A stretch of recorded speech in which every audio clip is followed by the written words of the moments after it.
Good morning, Synod. I trust you slept well. A couple of little reminders as we start another busy day together. Can I encourage members who wish to speak to remember that these microphones move up and down, and to definitely adjust them when you arrive so that they are the right height for you. Also, there's a lot of us and we've got lots of debris, so if it's possible to just remind you to keep everything tucked under your chair so that nobody falls over things as we're moving in and out during our business here together today. And so we come to item 7, the loyal address. You members will need notice paper 4 for this. I now invite the Archbishop to speak.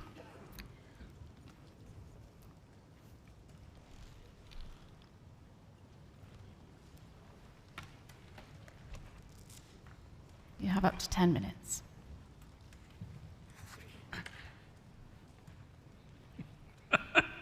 Thank you very much.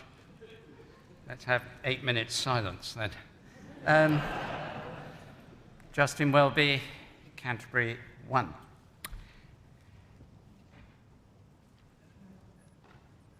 This is the draft text of the loyal address which is proposed, should be submitted on behalf of the General Synod to Her Majesty the Queen. I will make 2 very slight amendments which I understand we have to approve as amendments because for some reason, but we probably don't need to go into the reasons. They're very, very technical and small. So I shall read it. We, Your Majesty's faithful subjects, the archbishops, bishops, clergy and laity of the Church of England, together with the representatives of other churches assembled in General Synod, wish to assure Your Majesty of our loyal and devoted service to Your Majesty's throne and person. We offer our heartfelt thanks to Your Majesty for your gracious address to us on the occasion of the inauguration of the 11th General Synod of the Church of England on Tuesday, 16th November 2021. We express our grateful thanks also to the Earl of Wessex for kindly representing Your Majesty at the opening service for the General Synod at Westminster Abbey and at the opening ceremony in Church House. We express our deep appreciation of the address you gave us and of the example of Christian service which you have so steadfastly given the nation and the Commonwealth. As we face the challenges ahead of us, we are heartened to know that we have your encouragement and good wishes.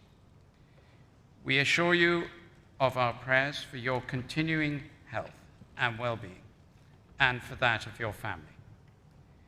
We pledge ourselves in all that we do to seek the strengthening of Christ's Church and advance the coming of his kingdom.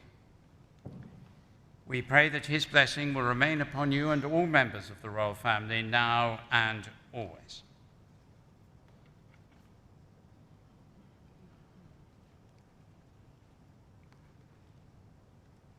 That's it.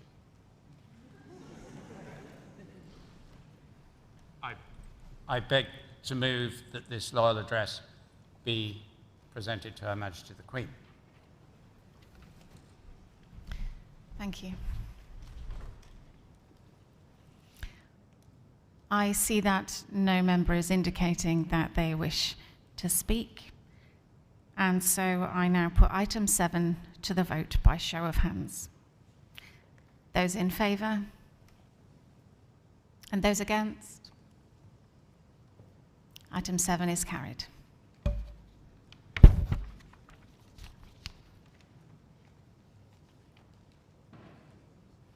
We now come to item 8.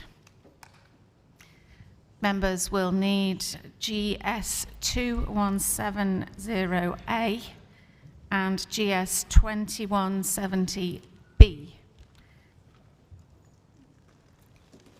To begin, I invite Reverend Canon Paul Cartwright to speak to item 8. You may speak to up to 10 minutes. Thank you.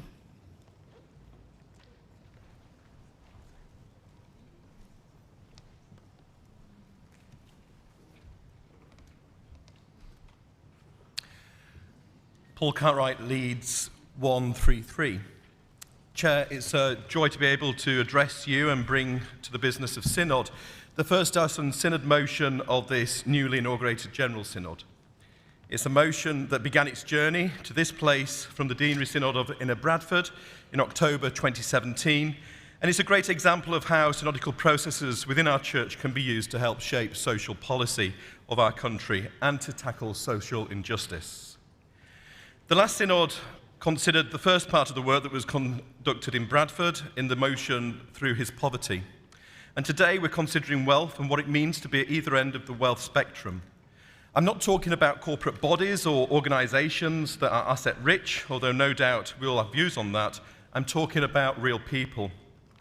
Today I want you to think about an individual's wealth and how often there's a gap between the rich and the poor, which can lead to disadvantage on many levels. Just take a second to look around those who you're sat next to. Maybe think about those who you sit alongside at home. Think about the opportunities that you've been given in your own life and what's led to them. I wonder, have you ever been in the right place at the right time to be given a wonderful opportunity? Or maybe, for whatever reason, you wish that you'd been given the same opportunity as someone else that you know, but it never happens. We're helpfully reminded in our background paper GS2170B that wealth is usually associated with assets, including savings, other financial assets, housing equity, and pension rights. But of course, it can be much more than this, and it can include pay inequality and pay differentials. I'm not talking about the difference between the north and the south today, because property is so much more expensive down this end of the country than where I live.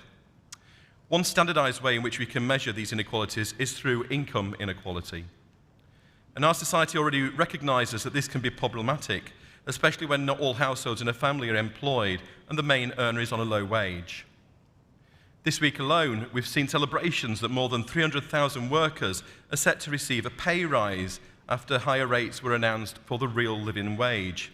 Of course, it's a voluntary scheme and it involves almost 9,000 employers paying over and above the national living wage. And our very own Archbishop was quoted in the press as saying the principle behind the campaign for better pay and secure working conditions ought to be a pillar of our new society. But sadly, it is not. This is a simple scheme that employers can opt into, but at this time only 9,000 have done so. It's a social policy which has been led by employers. It equates to approximately £16 a week extra outside London and £8 inside London for a 40-hour week. As we're no doubt acutely aware, day-to-day bills are increasing. Inflation today reported at 4.2 increase over the past 12 months. Disposable income is decreasing for our poorer families. Overall, income inequality is high compared to other countries, but we must say that since 1980, over the past 30 years, the gaps remained fairly static. That is, if we discount the increase seen by the richest in society. Wealth, on the other hand, is even more unequally distributed than income and has risen since the 1980s. Chair, our paper GS2170B tells us that the wealthiest 0.1% own as much as the poorest 50%. Let me say that again. The wealthiest 0.1% own as much wealth as the poorest 50%. Britain is highly unequal. So what does it mean in real terms? Well, I'm going to tell you about the parish of Grimethorpe, famous for its band, for the closure of the pits, and one of my parishes. There it means that 23.8% of children are living in poverty, 22.8% of pensioners are living in poverty, and 18% of working-age people are living in poverty. And there are another 587 parishes under us out of the total, which is 12,382. 40.7% in the parish have no qualifications, and both men and women can plan on average of living 17 years less than the highest average life expectancy. The impact of inequality can be seen in relation to health and social problems, with the poorest in society being unable to access speedy private health care, just to give one example. Analysis by the YMCA following the recent cut in universal credit by £20 per week on October the 6th has shown that a 19-year-old in a one-bedroom private accommodation working 24 hours a week for minimum wage will be left with just £51 for the month after covering rent, bills and essentials. This cannot be right in 2021, and especially when we hear today's news about that 4.2% rise in inflation over the last 12 months. Bills are rising. The Institute for Public Policy research says that 1 in 6 working households are living in poverty, and more than 30% of couple households with one full-time earner are in poverty. Disability significantly increases someone's chances of falling into poverty due to extra living costs, care costs, difficulty in finding suitable work, and if you are from a global majority background, you're more likely to face a high poverty rate in the UK, with 46% of children from those households experiencing poverty compared to 30% of all other children. There are many drivers of poverty, which include life events such as illness and redundancy, but most are structural and amplified by increased living costs, such as the period of time that we're in at the moment. This keeps perpetuating the downward cycle of poverty, making it harder for people to access training and education, which may assist in lifting people out of poverty. COVID, though, has helped us to see the worth of carers and cleaners who work in lower paid roles. They became our heroes, and we were grateful for their contribution. We went and gave them an applause on our doorsteps, along with the NHS. Parishes are stepping up to provide food and warmth in colder months, and it's not unique to Yorkshire, as in other parishes such as those in Wigan, we're providing low-cost, fresh and tin goods for up to 250 households a week who visit their food clubs. And all this while others decide to access space travel, ensure that their children receive a tailored education, leave at university with a minimal amount of debt, go to the correct educational establishments just because of the colour of the tie. Doors are opened. Even during COVID pandemic, those at the top of the wealth tree have disproportionately seen an increase in riches, whilst the same has not happened at the other end of the spectrum.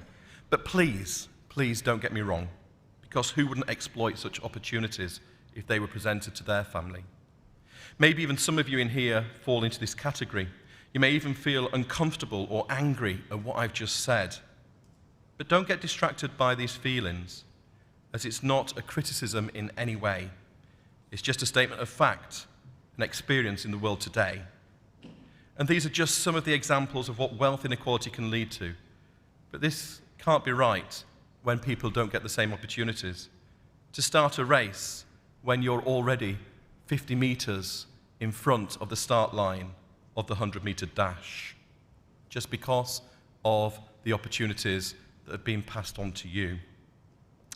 It could be very easy to make this into a party political debate, but that's not what this motion's about. And I want to remind you that over the years I've mentioned at least 3 political parties have been in power, albeit occasionally jointly. Sisters and brothers, we're told in Proverbs 31, 8-9, speak up for those who cannot speak for themselves, for the rights of all who are destitute. Speak up and judge fairly. Defend the rights of the poor and needy. But it's not just the poor that we should worry about, because we're told in Matthew 19:24 that it's easier for a camel to go through the eye of a needle than for someone who is rich to enter the kingdom of God. Surely we have to call out the dangers of such inequality around wealth that we experience in our country today. So, look around you. Think about the advantages that you have over your brothers and sisters. Look around you and think about though others have been more privileged than you. And let's remember Timothy 6:17-18. Command those who are rich in this present world not to be arrogant nor put their hope in wealth, which is so uncertain, but to put their hope in God, who richly provides us with everything for our enjoyment. Command them to do good, to be rich in good deeds, and to be generous and willing to share. Chair, we can't expect to be able to write social or fiscal policy on behalf of Her Majesty's government, or even eradicate the wealth gap. Relative poverty will always exist. That's what the word relative means. But what we can be is that gentle voice which speaks about injustice of such a gap which leads to reduced opportunity for so many in our country. We can mirror and hold up that mirror to those who maybe can't see what's staring them in the face. I look forward to hearing your comments on the work which has begun in Inner Bradford Deanery and comes to you today through the support of the Diocese of Leeds Synod. Thank you.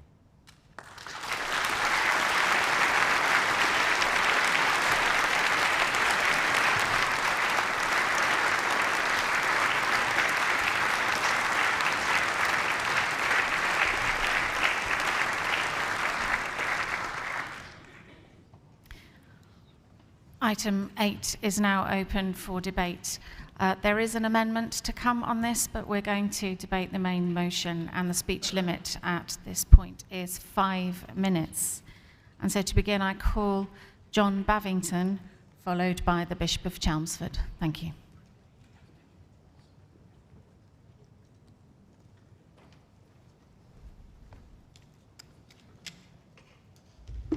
This motion was originally discussed, as Paul Cartwright's mentioned, at the Deanery Synod of Inner Bradford, of which I'm the area dean. Sorry, can we have your name? Oh, I beg your pardon. Oh, schoolboy error. John Bavington, Leeds 132. Shall I start again? Please do. Thank you. Thank you, Chair. As Paul Cartwright already mentioned, this motion was originally discussed at the Deanery Synod of Inner Bradford, of which I'm the area dean. It was discussed over 4 years ago, and it's great that it's made it to General Synod this morning. There was enormous strength of feeling in the room at the time, and I can tell you that things have not got better in the last 4 years. Many of you will know or have worked in projects of social action of various kinds in the parish. Almost every church in Inner Bradford is running projects to serve the poor, and there are many poor. At the height of the pandemic, our own parish project, the Red Letter Project, gave or delivered 140 food parcels to households every week. The congregations of these parishes are not wealthy, yet out of their slim resources, they seek to make a difference. As Paul's mentioned, during the pandemic, we've become more aware of the vital and costly role of low-paid workers, particularly in care homes and other social provision and in supermarkets. Their worth to society has been highlighted, but isn't communicated to them in financial value. The Old Testament prophets call on us, don't they? And on all those who control wealth and power to ensure that no one is in need. I think it was probably Jim Wallace from the Sojourners community in America where I first heard the illustration many of you may have heard, which is that charitable work amongst the poor is like pulling drowning people out of the river. But at some point, somebody has to go upstream and ask, who's pushing them in? What are the structures, systems, and policies which cause so many in so wealthy a nation to be so in need? I urge you to support the motion.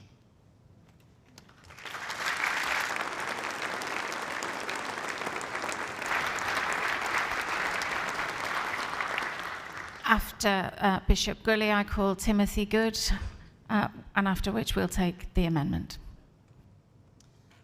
Thank you, Chair. Gully, Francis Dehani, Chelmsford, number 11. I welcome this motion, and I support the idea that we call on government to do more in reducing the wealth gap and addressing the disadvantages that flow from it. But I also want to ask the question, what might we be able to do as the Church to play our part? I became lead bishop for housing in April following the report of the Archbishop's Commission on Housing, Church and Community, which outlines all too clearly how serious the housing crisis is and how devastating its effects are on the poorer and more vulnerable people in our communities. The Church of England owns approximately 200,000 acres of land across England.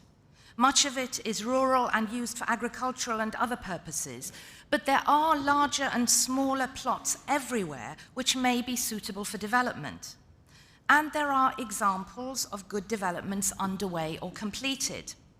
In one diocese, rather than selling off 2 vacant vicarages to house 2 families, 40 social homes were built on the site. In another, 50 homes are to be built on diocesan and local authority land in an area of acute deprivation. In the Diocese of Chelmsford, which I serve, we're working steadily towards the development of over 200 almshouses on 3 sites in deprived areas of East London.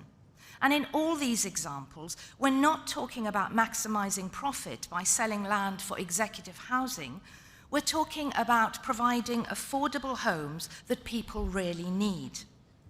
We now have a geospatial map of all Church of England land and buildings across England, and this can help us think, plan, and work strategically in order to identify places suitable for building homes.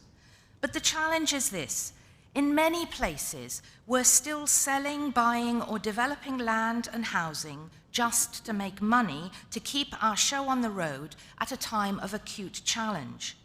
What if, instead, we were driven by a vision of God's kingdom which includes and embraces all people and is rooted in real, practical expressions of justice, love, and service?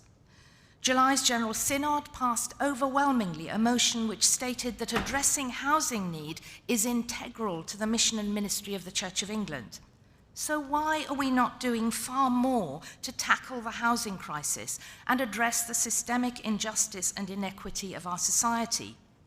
The Coming Home report sets out 5 core values which describe what good housing should look like, and the Archbishop mentioned these in his presidential address yesterday. They are that housing should be sustainable, safe, stable, sociable, and satisfying. But there is a 6th at the very core of our Christian faith, and that is sacrifice. So the challenge for us is to lead by example, to demonstrate the love of Christ by using our assets to ensure those who are financially poor have homes that they can truly afford. This includes people who are homeless, ex-prisoners, people with disabilities who need good quality supported living accommodation, key workers, those on lower incomes, or people in the Gypsy, Roma, and traveller community with nowhere safe to stay. I thank the Diocese of Leeds in particular for its theological underpinning of this call for real justice and equity. But it's not enough to ask government to act if we ourselves can't or won't. We worry about our lack of capacity, but really it's a lack of confidence. Confidence that God will honor our good actions if, like Peter in the storm on Lake Galilee, we will only step out of the safety of our rocking, capsizing boat and walk on the water with Jesus. Thank you.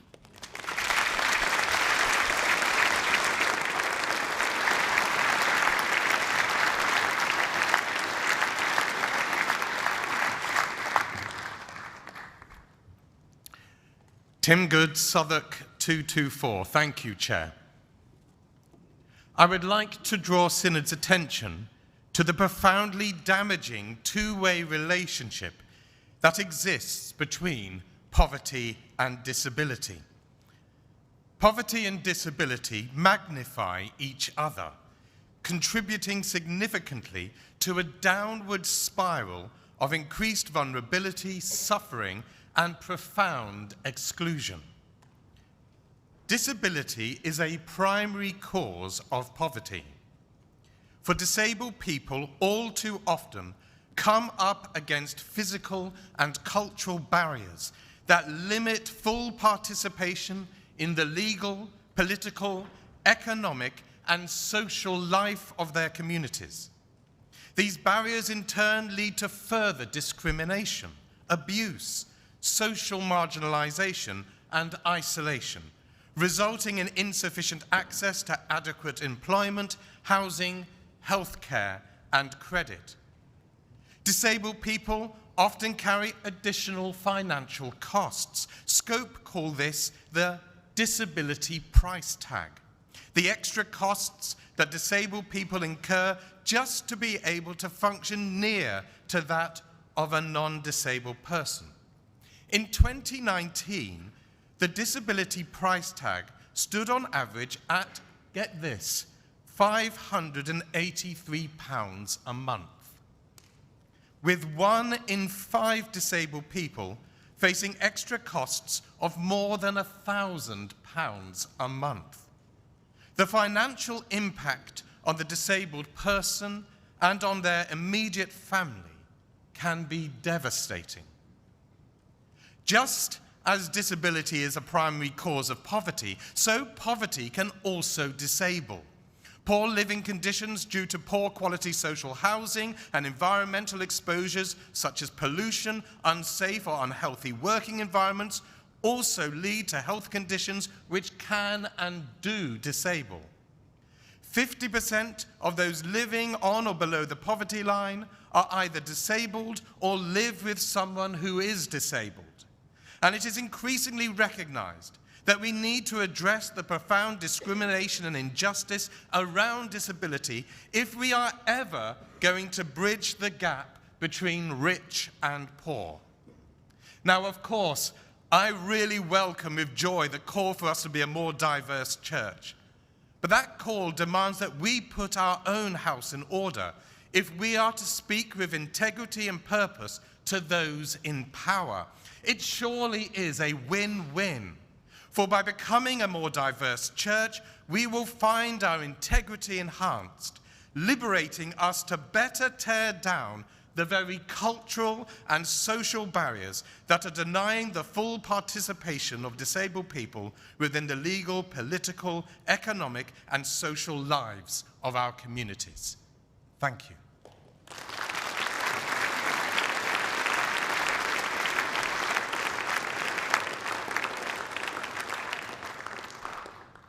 We're now going to take the amendment, which you should be able to see on your order paper and, all being well, will be on the screen. I'd like to invite Professor Muriel Robinson to speak to and move the amendment in her name. You have up to 5 minutes. Okay. Muriel Robinson, Lincoln 344. Thank you, Chair. First, apologies to our fellow Synod members from Leeds that we haven't actually managed to talk to you in this rather squashed Synod about this amendment friendly, and that we are very much in favour of the main motion. So why amend? And I think to some extent I'd like to thank the Bishop of Chelmsford who's made these arguments as well. In the last quinquennium, the government can have been in no doubt about this Synod's commitment to social justice. This amendment allows us to make it clear that this new Synod is equally committed in such a way. It also makes it clear to the rest of the world that we are not asking the government to act instead of us. Rather, this is both and. And the choice of words very deliberately draws on the 5 marks of mission, which we are trying to have much more at the forefront of our lives in general and in this Synod. Thank you.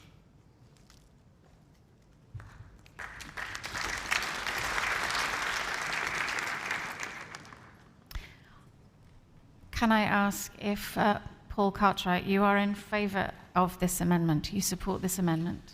Yes, we very much support it. Thank you. It's helpful. Thank you. As Canon Cartwright has indicated that he supports the amendment at item 15, debate on the amendment can continue and a vote on it can be taken. The item 15, the amendment in the name of Professor Robinson, is therefore now open for debate. I call first the Archbishop of York, followed by... I'm sorry, I don't know your name, but yes. Stephen Cottrell, 002 York. I mean, first of all, want to say a huge thank you to Paul Cartwright, to the Bradford Deanery and the Diocese of Leeds for bringing this before us. I entirely support the motion and the amendment for the reasons given, that it shows our willingness to act with government, for the nation, alongside others, to serve the poor. I wanted to read very briefly some words from one of my and indeed Justin's great predecessors, William Temple, who remained such an inspiration to us in this aspect of our discipleship. He wrote this, this is the theological vision which underpins this. My worth is what I am worth to God, and that is a marvellous great deal, for Christ died for me. Thus, incidentally, what gives to each of us his highest worth gives the same worth to everyone. In all that matters most, are we equal? Only, of course, we are not. And it is shocking to hear and to see the terrible and growing discrepancies between rich and poor across our nation. And I support this motion and this amended motion because it asks us to put our house in order, as well as asking the government. We will be called naive for this, as we're often called, and let us be undefended in saying yes. We make no apology for having a big vision of the worth of every human being. We make no apology for holding ourselves and others to account for this scandal, which I now see so clearly in the communities that I'm now privileged to serve. And I keep on coming back to Galatians 2:10, if you remember that wonderful little exchange between Peter and Paul in Scripture. You know, Paul on the whole is trouncing poor old Peter with his intellect and rhetoric. But Peter says, you know, just one thing, remember the poor. And the danger is always, for us and for our world, that we forget the poor. And I'm proud to support this motion and this really helpful amendment so that the 5 marks of mission, our own responsibility in these things, is very, very clear.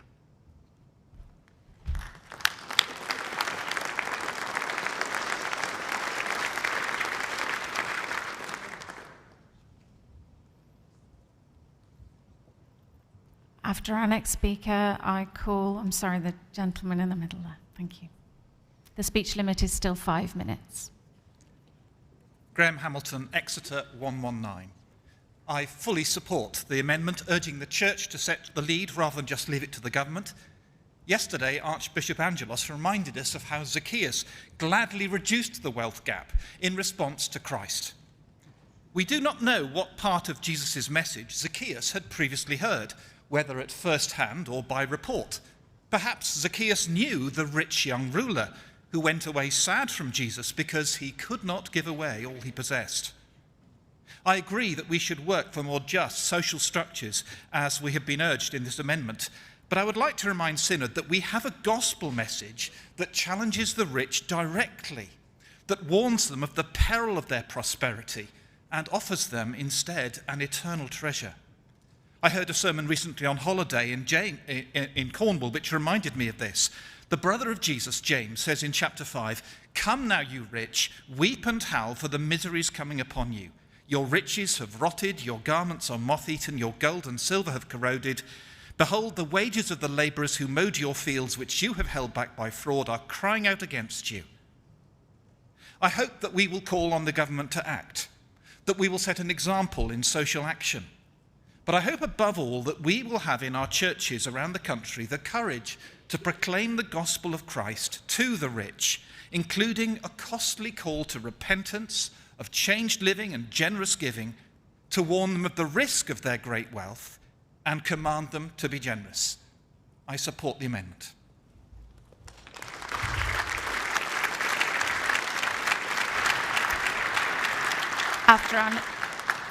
After our next speaker, I call you there, Bishop of Leeds. Thank you.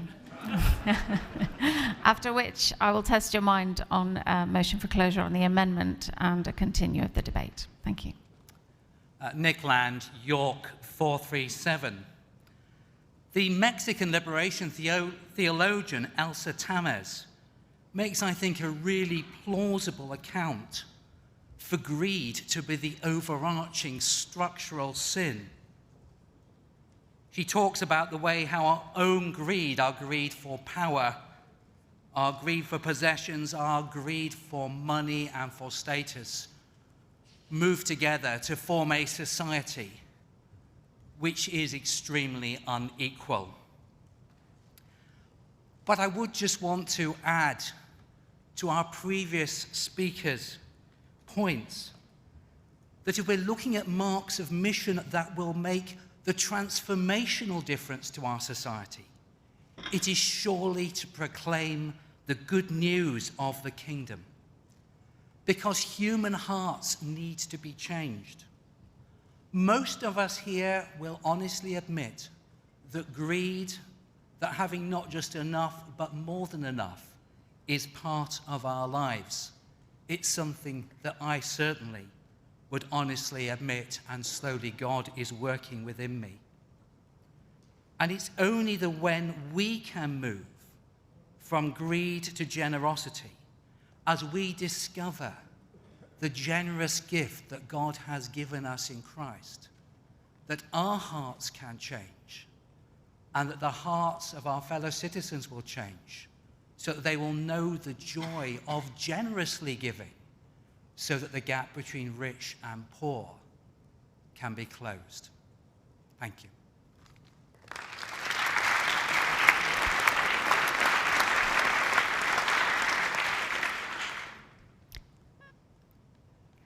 I'll take one more after the Bishop of Leeds, so please do indicate if you wish to.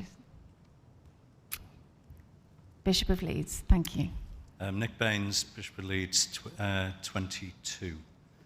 I want to speak of my admiration for clergy and parishes across my diocese and beyond, who, despite a lack of resources in many respects, have committed themselves to serving poor people. I don't like the categorization of the poor, but serving poor people and poor communities because of their obligation to territory, which is the unique Anglican vocation. We do territory. And it's out of that without fear or favor, without selecting favorites or anything like that, I rarely go to a parish now that isn't working with food banks or serving poor people, including in some of the more wealthy areas where poverty takes a different form. Poverty is not uniform and needs in many ways to be contextualized. So I want to express my admiration for those clergy and parishes that often get knocked or often feel underconfident about the resources at their disposal. But because of our unique vocation to territory, they plug away at it, and because of the command of the gospel. But I also just want to say that obligation should not be taken for granted. It's not just in the gospel, it is in who we are as a church. And if we cede that obligation, no one else is going to do it for us. So we bring to this the capacity that we bring as a nation. Just anecdotally, when I moved after 11 years in London and Surrey and went back up to Bradford 10 years ago, I realized that there are different degrees of poverty. And poverty in some of the Bradford outer estates shocked me in a way that I hadn't been shocked even down here in London. And I won't waste your time by going into detail on that. I strongly support the motion and the amendment and all that lies beneath it.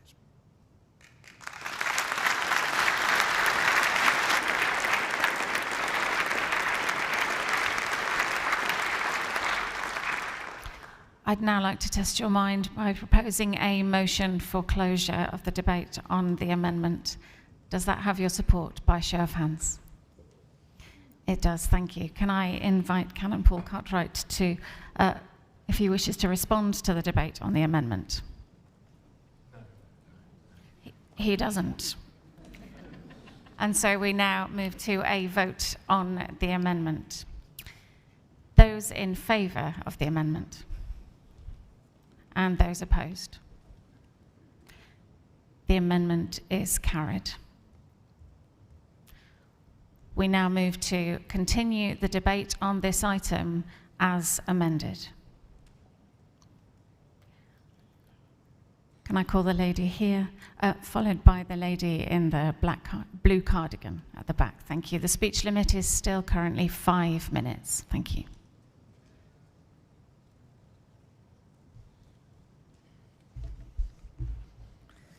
Thank you. Sir Lucas, Chelmsford, 82. I fully support the motion as amended, and thank you to those who have proposed it. Also extremely helpful was the background paper provided, General Synod 2170B. This alludes to the economic liberalism of Hayek et al., the so-called Chicago School, which has actually been the essential background, the atmosphere, if you like, that has led to this great gap between wealth and poverty in this and in other 1980s. In particular, that paper says rightly that the view of the Chicago School that distributional incomes are neutral, neither moral nor immoral, has actually taken root and has proved extremely difficult to challenge. This is the great alibi of the liberal economic project. Far from moral neutrality, what it actually does, it puts economic rationality as a moral rationality, reaching, as the political philosopher Wendy Brown puts it, from the funding of public services to the soul of the citizen subject. Challenging this economic rationality as a moral rationality is a deeply theological task. And it is a theological task which has been very well addressed in the academy by the likes of John Milbank, Adrian Pabst, Rowan Williams, and others. What it has not done, however, has got a grasp on the public imagination. I was delighted to hear the Archbishop of York allude to the words of William Temple. And I think in this theological task, we again need to walk backwards into the future. For in William Temple, we did indeed get a vision of a public morality which fired the public imagination. In my own parish, in my own deanery in East London, it is a little bit different from the northern province in which I served for most of my ministry before. What you see in Newham as elsewhere is cheek by jowl. On one street in my parish, for example, there are houses which are gentrifying, which have scaffolding outside because they're being restored, next to houses which are in multiple occupancy. Street drinking simply because people have nowhere else to go. My parishes, other parishes in my deanery, do the great work that we've actually heard alluded to in this synod. In the food clubs, in the community cafes, in the work that actually alleviates some of the worst of the poverty. But there is also an urgent need for a new public imaginary, one which actually puts not the economy, but economia, the household, at the heart of how we relate to one another as human beings. That public imaginary is a theological task. I heartily support this motion and would urge us to actually take on board this task and renewing our vocation. Thank you.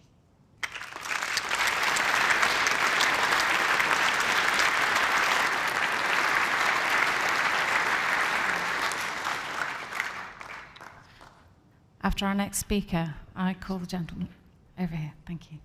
Yep, you. Thank you. Andy Salmon.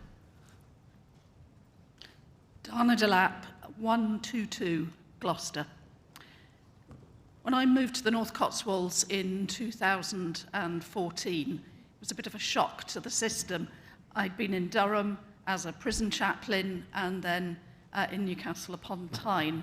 And talking to people in the North Cotswolds about poverty was quite challenging.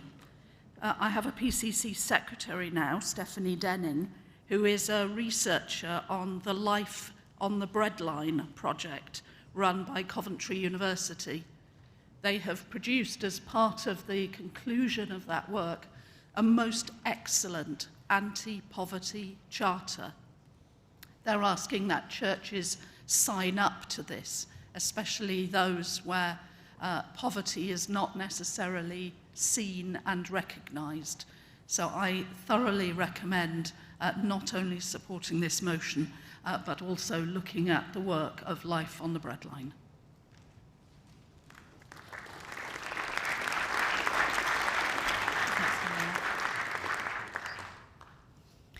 After Andy Salmon, I call the gentleman standing here. Yeah, thank you. Andy Salmon, 172 Manchester. After yesterday's attempt to call me for a maiden speech, it's clear that being a bald man with a beard makes me anonymous in this chamber. Apologies about that. I wanted to just draw attention to, I think, three things briefly. I wanted to support this motion, as it seems all of us are doing. But I wanted to draw your attention to three things. One is the fundamental impact of inequalities on health. And Michael Marmot in the Institute of Health Equity has documented many of the cases of, shown clearly, really, the impact of inequalities, of economic inequalities on people's health.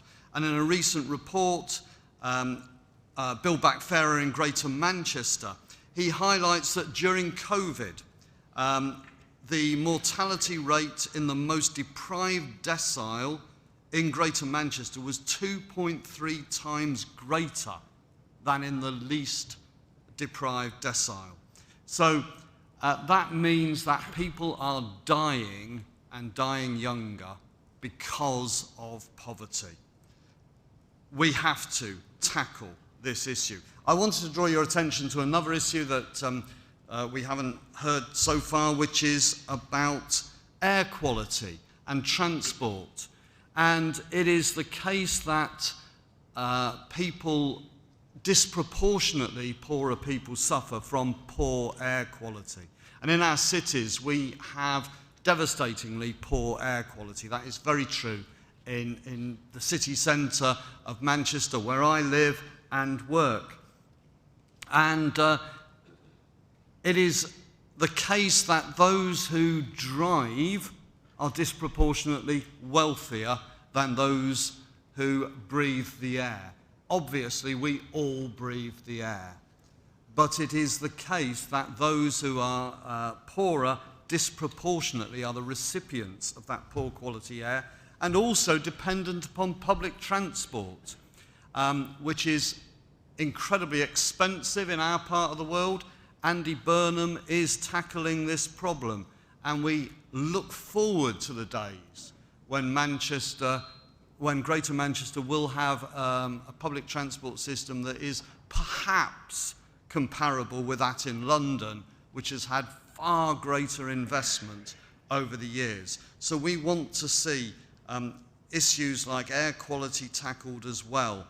I just want to draw your attention to one other thing, that is, over the years, one of the fundamental ways that we can tackle problems that are generated by wealth inequality is through our local democracies.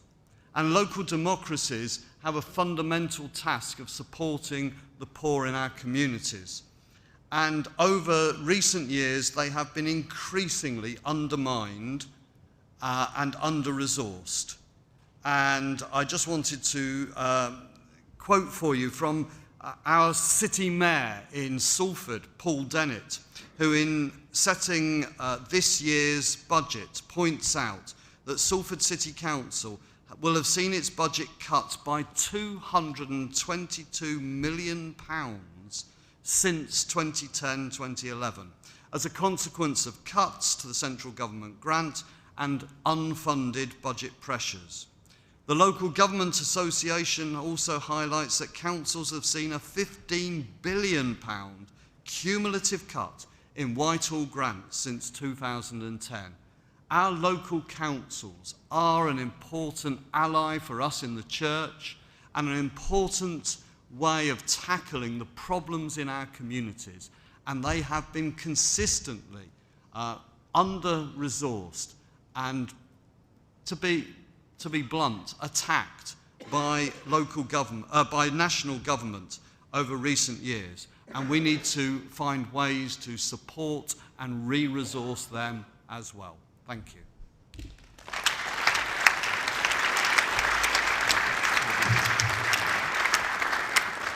After our next speaker, because you are passionate about this, I intend to reduce the speech limit to 3 minutes to give as many of you a chance to speak as possible. Following our next speaker, I call David Ashton. Thank you. Thank you, Chair, for calling me. Amatu Christian Iwago, 159 London. I do remember 25 years ago arriving in this country and having come from a family of a civil servant well endowed to look after myself and the family. And then arriving here, a proud young man who studied engineering in the context of Africa, was very affluent and ready to survive as the first son of my parents. And arriving at the shores of this country, being confronted with culture and racism. And the level of poverty, as we heard today, if you are UKME, higher rate of inequality in the UK exists. And that caused a lot of impact and influence on the way that I perceived and looked at things.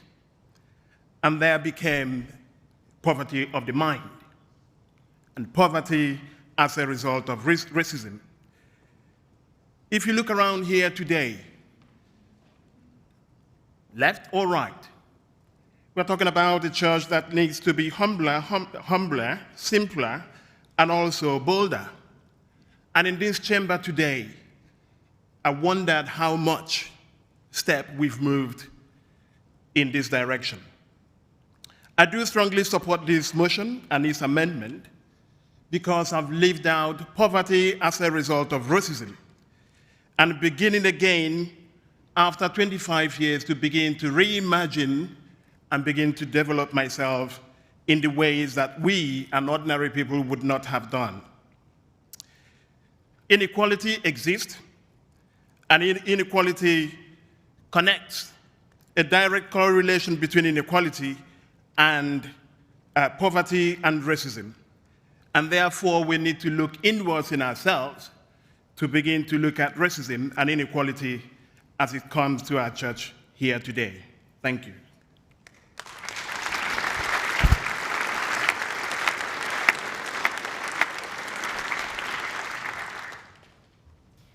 After David Ashton, I call Robin Lunn. David Ashton, 324 Leeds. I didn't intend to speak, but I think I have to admit I'm one of those who have a good pension, who have capital. And I can say that applies to my wife as well. But every Friday, I run a club for the elderly within the area I live, where there is poverty, where they rely on just the state pension, who enjoy coming to be together, who feel that they can be welcomed into a church. We lost 2 of our members during the COVID. It wasn't COVID, but the very first meeting that we had when we started to come back together, those people asked for a service of remembrance because they were sorry that they couldn't be there at the funerals of the friends that they'd made on the Friday Club. There are many aspects of deprivation. This is one that I know of, and it's one way that I, as a member of the Church of England, not a millionaire, but wealthy in the friends I have in the church and the standard of living that I have, that I can give back to those people who don't have. And many a time, my heart bleeds when I see them on a Friday. Thank you, Madam Chair.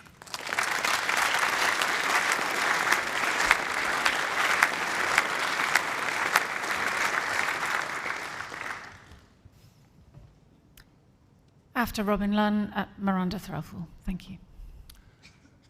Robin Lunn, Worcester, 432.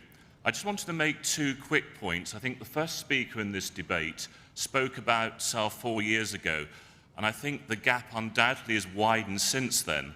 Because of the COVID crisis and the impact that it had on financial markets in March 2020, the central banks, quite correctly, cut interest rates to historically low levels.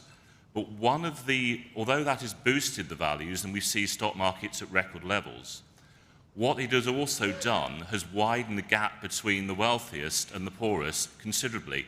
This is a view, I'm a financial planner in my day job, this is a view held by many fund managers actually, several I've listened to recently have made that point about the rising in asset values, but widening the general gap.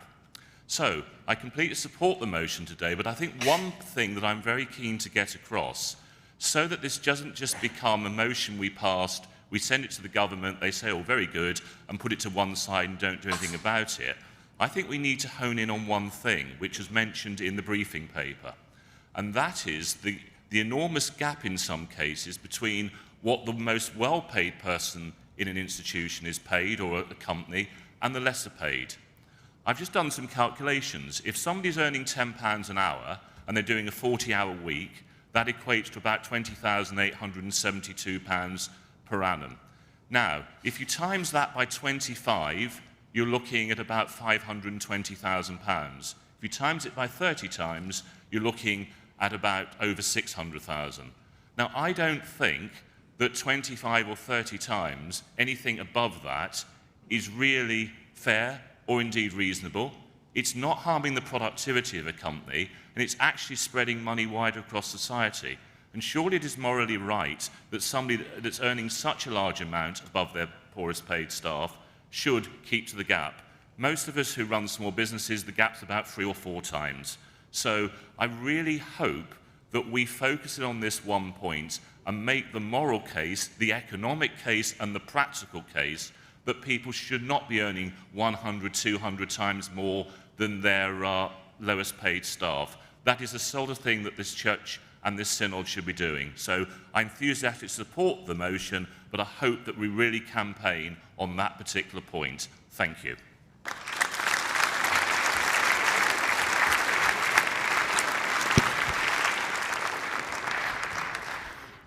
After Miranda Threlfall, I call Alex Frost. Thank you. Miranda Threlfall Holmes, Liverpool 156. I support this motion, but I'd like to invite us and encourage us to refocus on the relative and inequality parts of the motion, rather than become distracted, as it seems our debate has, with issues of absolute poverty. I do think, obviously, absolute poverty is incredibly important for us to tackle. But one of the things I most welcomed when I read the background papers for this motion was the emphasis on inequality. One of the briefing papers mentions Kate Pickett and Richard Wilkinson's book, The Spirit Level. Another book that I found very influential several years ago was Alain de Botton's Status Anxiety. And I'm very grateful to Tim Good and Andy Salmon for drawing attention in their speeches to the health implications of inequality. Because one of the things that I've found most interesting over the last few years through the pages of New Scientist has been a repeated link between inequality and stress, and between stress and inflammation, and that leading to a huge variety of health impacts. Inequality causes, as we've heard, a vicious cycle of health and other economic impacts. And so we end up exacerbating inequality. And it seems to me that that biblical principle of Jubilee that's referred to in the background papers is specifically designed to prevent this kind of spiraling accumulation of wealth and poverty, which is what we continually see in our society. I welcome the amendment with its commitment to transform unjust structures of society, that mark of mission, which is so important. But we do need to not become too complicit with our, dare I say it, Enneagram 2 enjoyment of helping the poor. I would like us to focus on how important it is for us to minimize inequality, as the last speaker said, and keep things relatively equal, something that in our history as the Church of England we have not got a great track record of. Thank you.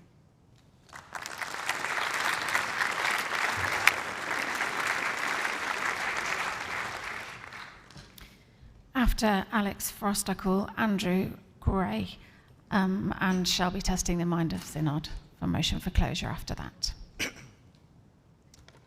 Good morning, Synod. Please forgive my nervousness. Alex Frost, 68, Blackburn. Jesus spoke in parables, and I want to encourage Synod to tell your stories. Very grateful to hearing stories of what people have contributed to Synod this morning. I was part of a news item that told a story. And within that story, I received lots of calls. And the stories I heard from the story I told was that people just didn't know. Frankly, middle-class women from Middle England ringing me up saying, "Is it really like that? Is it really like that?" And I went, "It is. It's really like that." And so I just want to tell you a story. That on Monday night, I was invited to a meal, and at the door was a man called Anthony, who had one foot missing. And some of us walked past Anthony, and we went into the hall, and we had a meal, and Anthony invited himself in. And it made us all very, very uncomfortable, because we didn't like the awkwardness of the poor man. So I implore you to tell your parable, to tell your story, because not everybody knows. And those people who are living in that very fortunate 0.1% or whatever it was referred to, those people don't know. And it's our job as Christians to tell the story, to tell the parable. It's our job to bring the voice of the homeless and those in poverty to people who don't know. Thank you.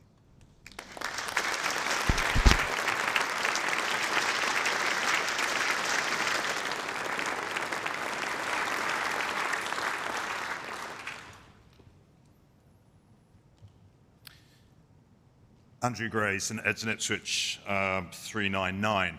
Synod, in February 2019, I called for the formation of a homeless task force, which this Synod unanimously endorsed.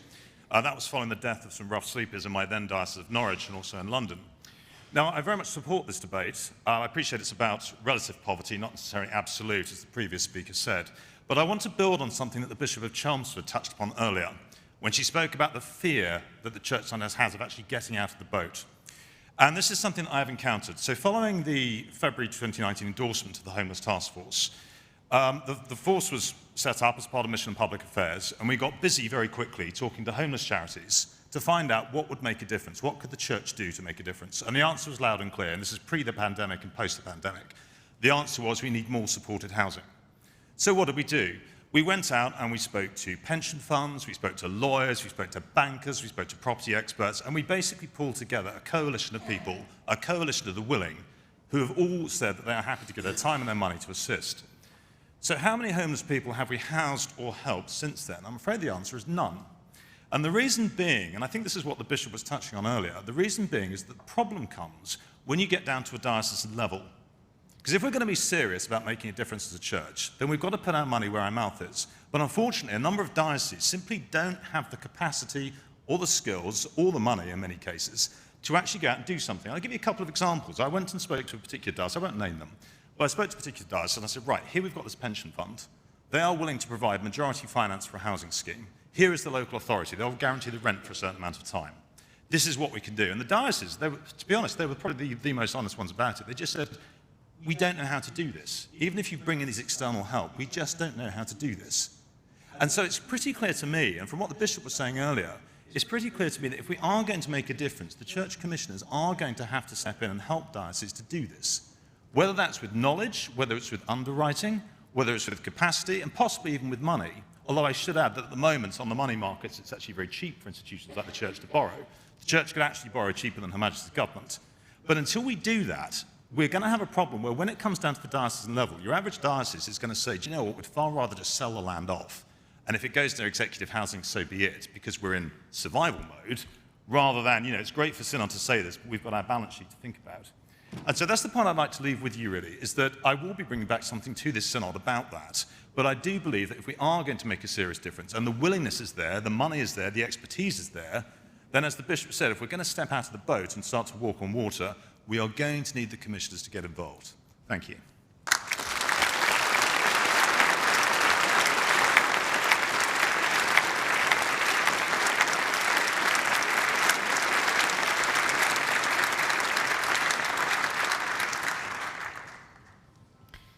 Time is running away with the Synod, so I'm going to propose a motion for closure on this item by show of hands. Those who support the motion for closure, please show. And those who are against that? Thank you. The motion for closure is carried. Can I now invite Paul Cartwright to come and respond to the debate, should he wish to?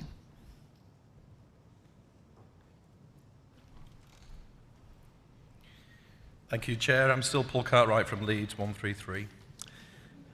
I was Canon Paul yesterday. They've missed off my family name. There we are.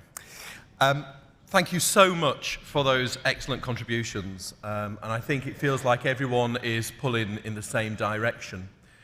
There are, as Andrew Grace just said, some bumps in the road that we need to get over, and we've really got to release the resources. And so if nothing else comes out of this, I hope that our church commissioners and our diocese have heard that. And I hope that the church commissioners are able to continue to help our diocese to realise what is needed. I'm not going to mention people by name. We've sort of got into this backslapping thing. What I'm going to say is thank you so much. But I am going to mention Bishop Gully, because I think it was so insightful to step out our rocking, capsizing boat, and we've got to walk with Jesus. You know, I hate getting wet. As you know, I used to be a police officer, and we always had places where we could keep dry. That's what cops do. I hate getting wet. But with faith, all that will get wet are the soles of your feet. Because we'll be sustained. It will happen. Brothers and sisters, we've got an opportunity to help shape social policy today. We are an elected body across the road. We're not a parliament, as we've heard, but we are across the road from the Palace of Westminster. A lot of our MPs and lords in there are doing tremendous work around these issues. If you have, don't worry about having. That's perfectly fine. That's a gift that's been given to you. But don't put it in the silos, for tonight you may die. What I want you to do is to encourage the sharing of things. And I'm not saying we have astronomical taxes, don't worry about that. I just want people to do what they can. And we've heard from the Archbishop of York that actually it is possible. We heard from the Bishop Leeds. Archbishop Nick, I nearly called him then. There we are. I'm sorry, Bishop. We've heard that our parishes are doing remarkable work with nothing. And I'm just going to tell you one story. We've heard a story about Anthony, who went and shared that story, and we've got to tell stories. I'm going to tell you a story about Maqsuda. It's going to take just a couple of sentences. Maqsuda was a persecuted Christian from Pakistan who now has leave to remain, I'm pleased to say. And she was walking through Sheffield and saw someone begging on the street. And she had £1 in her purse. And she took that £1 out and gave it to the person who was begging. She had nothing else. That's all she had to her name. So if someone who is in that poverty can do so much, actually she gave everything, I'm sure we can do something today. Synod, can I ask you to support this? Would it be lovely if we had no abstentions and no no's? Wouldn't that be a great message for our society today? So if I can ask you to support the motion, sorry, I've got the light, which I move in my name, the amended motion. Thank you.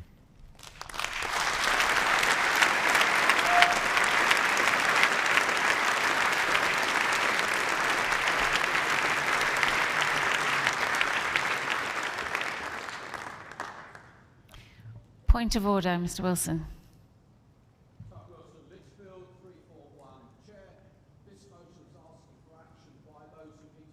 Road in another house, it would be good to have an accurate record of the vote. Would you order the count of the synod, please? Yes, I would.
Thank you. This is a counted vote of the whole synod on item 8. Those in favour should press 1, those against press 2, and those wishing to record an abstention should press 3. The voting period is now open and will end in 1 minute.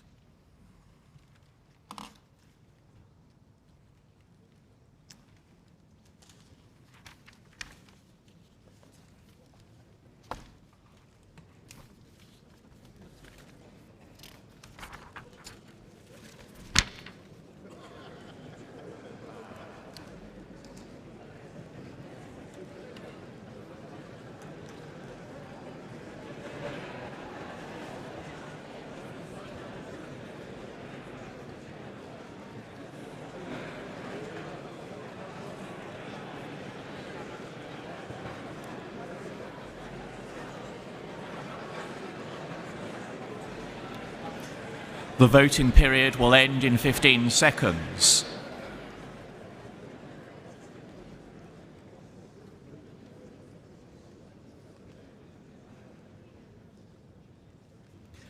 The voting period has ended.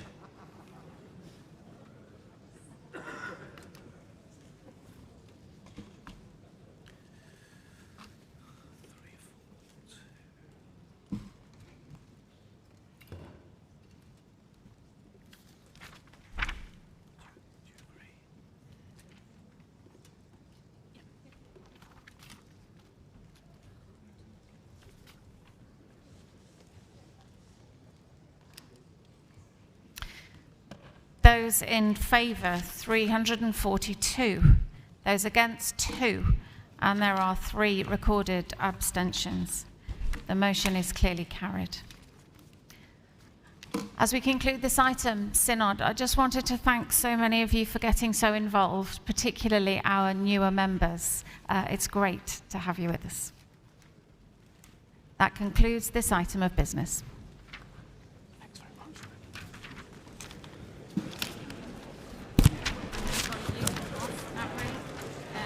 Hopefully with less rigmarole than yesterday.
Good morning, Synod. We are now at item 9 on the agenda, the budget and apportionment. For this, you will need paper GS 2235. At the request of Canon Spence, and using my power as chair under Standing Order Standing Order 223, I am extending his time allowance for the opening speech from 10 minutes to 15 minutes. Further, as Canon Spence is unable to take notes, I'd like to make an additional change for which I need your consent, Synod. Canon Spence has asked for the opportunity to reply to the debate after every 3 speeches. Under Standing Order 21.3, that needs my permission as chair, which I give, and the general consent of Synod. If, therefore, you consent to Canon Spence speaking more than his permitted normal allocation of speeches, please would you indicate by raising a hand? Thank you. Any against, please raise a hand. Thank you. Permission is therefore granted. Canon Spence, please speak to item 9. You have up to 15 minutes. John Spence, Archbishop's Council 467. As new members will have gathered, my eyes are not my greatest gift. I do have the great challenge that they disconcertingly move about and follow sound, but please be assured they don't see anything. And I do say to new members, with all honesty, don't ever think I'm looking at you if I'm not. And if you've got questions or things you want to talk to me about, please just come and tap me on the shoulder, okay? Because I am here to serve you. The purpose of today is to take note of the changes in the apportionment. We take the apportionment debate, which is where the General Synod gives approval to that part of the Archbishop's Council expenditure covered by apportionment in July every year, in order that dioceses can have certainty as they plan for the following year. It does mean that the Archbishop's Council has to consider its budget away back in April and May. Often there are other things going on, and that was the case this year, as we were in the middle of the Transforming Effectiveness Review, which has been work that we have undertaken to understand how we can at once be more effective by making things more simple in the NCIs, while saving costs and the burden that that places on dioceses.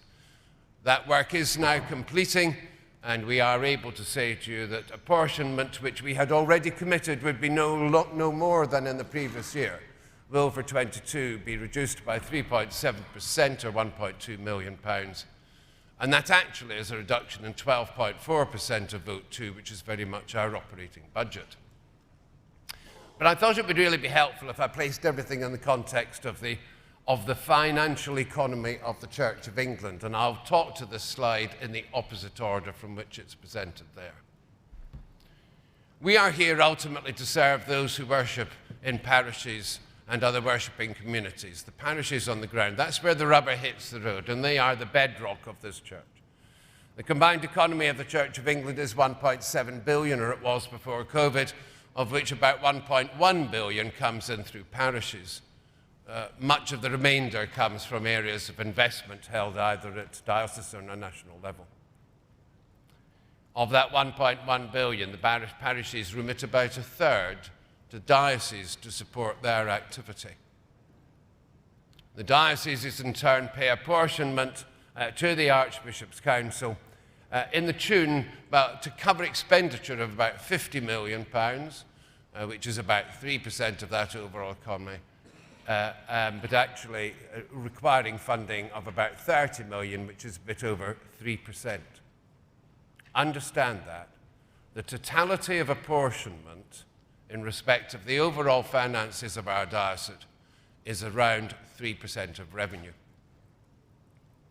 And so the votes that are now being passed for 2022 on the back of this work that's being done demonstrates that on vote 1, which is very much about the training of ministry, we have again been able to afford an increase thanks to some support from the church commissioners as we celebrate the growth of the number of ordinands coming through the system to levels not seen in recent decades. On vote 2, very much the operating budget of the Archbishop's Council. Further increase in expenditure driven by things we need to do, like safeguarding, things you want us to do around racial justice and modern slavery, some with external funding, and things like digital, which has been so important and is such an important area of investment going forward.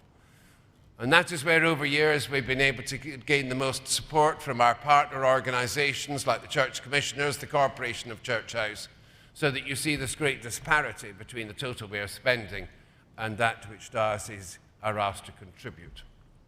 Vote 3 about grants to charities like the Church Urban Fund and organisations like the Anglican Communion Office.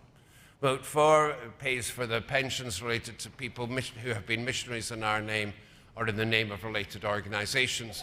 And vote 5 for housing for retired clergy, honouring the commitments we have made and now honoured for a decade to continue increasing the provision of finance for our retired clergy. But equally, our commitment has been to minimise the burden on the dioceses. And through the support of those partners that I've mentioned, through the use of our own reserves, we've been able to limit the increase in apportionment to about 1% per annum over the whole period. Thus, if you go back from 2014, where 89% of this entire budget element of votes 1 to 5 was taken from apportionment, we are now down to 62%. That is the scale in which we have been keen to divert the burden from the dioceses whom we serve to find other ways of funding. And I do say thank you again to all the partners who have been involved. So I mentioned that 50 million of 150 million, which is what the Archbishop's Council will have spent this year, that 50 million of that is covered by apportionment. The other 100 million is dealt with mainly on devolved powers, but only delegated without authority, but is handled by the Strategic Investment Board. While this is a board of the Archbishop's Council, it is truly a partnership. We have church commissioners present and independent members. We work with dioceses as they prepare applications for funding, all this being about the move to have really highly effective intentional investment in areas of growth and opportunity. We scrutinise the applications as they come forward and give them approval, often trying to find ways in which we can help them be shaped to further ensure their impact and their success and implementation. And we monitor that implementation carefully, and we evaluate each project. And in honour of the commitment I gave to General Synod 3 years ago, we are now undertaking an independent review of many of those projects at a more strategic level through an independent panel in which we have not been involved in recruiting. Well, in the current year, you will see here that the 100 million that I talked about on top of the 50 million, a bit of it has been dealt with directly by the Archbishop's Council. Over 5 million for further support for strategic ministry funding, and that is about funding curacies, extra curacies, at times when dioceses have been feeling under particular financial pressure. We have had further investment in the giving strategy, which is a £7 million commitment over 5 years to help parishes invoke generosity and to fund diocesan giving advisors. The great bulk of dioceses have now taken advantage of that. And we did distribute about 9.9 million of government funding, heritage funding for cathedrals and large churches. But the rest of the money, the 83 million, sits with the Strategic Investment Board. 26 million directing to lower income communities, distributed by formula according to the relative and average income level of different dioceses. 22 million of strategic development funding across the range of projects where we've had such significant success, and it's been wonderful to see how so many of them withstood COVID. It's down from 26 million because we diverted funds from various pots to create a 35 million emergency sustainability fund, of which, as you will see there, 15 million was drawn down in 2020. A further 12 million is being drawn down in 2021, we expect, leaving 8 million for next year. And there's an item there which new members may not understand of transition funding. This is so that the dioceses who were the greatest beneficiaries of the Darlow formula until that disappeared in 2017 have been the beneficiaries of a reducing amount of money every year to help them find different ways of funding the expenditure previously covered. And then we have created something called the Diocesan Transformation Fund, very much the Strategic Transformation Fund, to support those dioceses who are trying to look across the whole diocese at the things they need to change.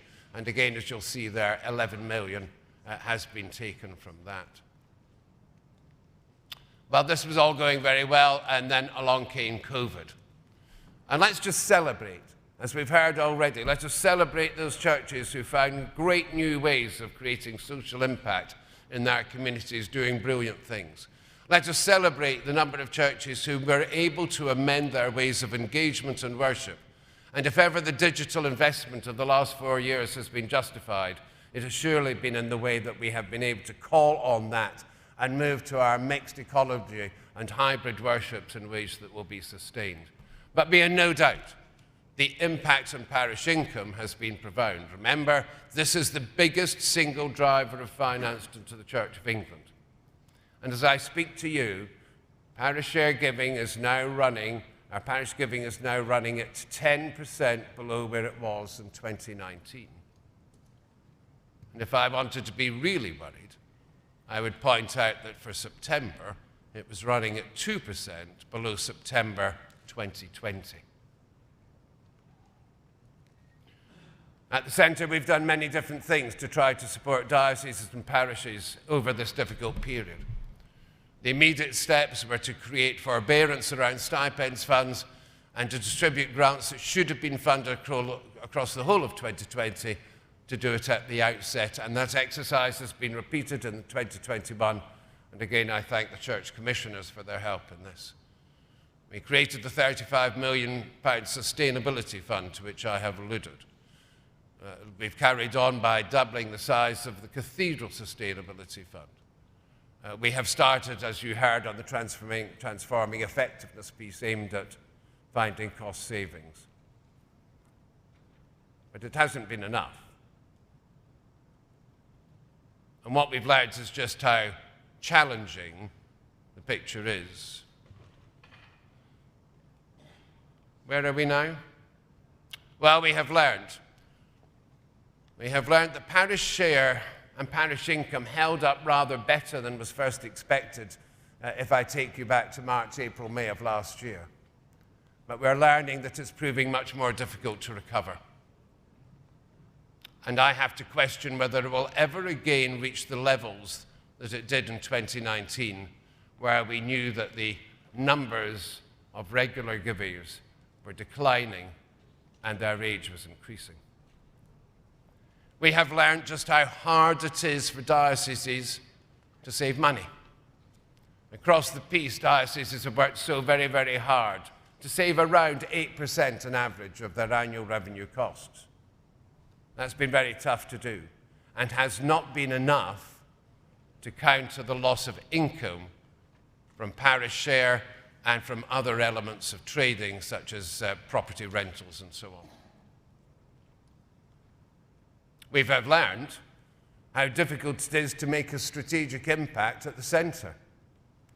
The work that Bishop Martin Seeley has led in the transforming effectiveness piece to secure that 12.4 saving in Vote 2 in the operating budget has enabled us to drop 3.7%. But let's understand, across the average, dioceses give about 6% of their annual revenue in apportionment, and we are saving 3.7% of 6%. It is a mere scratch on the surface. And the need for transforming the financial effectiveness as well as the spiritual and missional effectiveness of the Church of England is one for every single one of us. Well, my dear friends, let me just say something more from me. This presentation inevitably has been about finance because that is the role that I have been given to undertake. But money is not the end, it is merely the means. As I said when I was selected for this role and appointed to it, and have said on umpteen occasions since, if you want a finance chairman who will be happy to balance the books on a declining institution, you have the wrong person. The joy of the risen Christ burns in this heart. And I am so sad. I am so very, very sad that the great bulk of the British population is not experiencing that joy with me. How can we ever be satisfied to do anything other than to march boldly forward? This is not a time to be frightened. It's a time to be determined. There may be some areas where there's a need for caution, but there is a greater need for creativity and for courage. Above all, there is a need for us to trust in Christ and to trust in each other. She's being quoted a lot this morning, but as Bishop Gooley, to draw on her words in a recent talk in Chelmsford Cathedral, the church may not look the same as the church to which we are used. We may not be always certain where the road is taking us. But with trust in each other, we can walk confidently in the footsteps of our risen Lord. And I commit to you, General Synod, that in the remaining time I have in this role, I will use such gifts as God has given me to help you have the financial resource you need to walk confidently along the road so that the cross may be held high and seen in every part of this land. I ask you to note this report.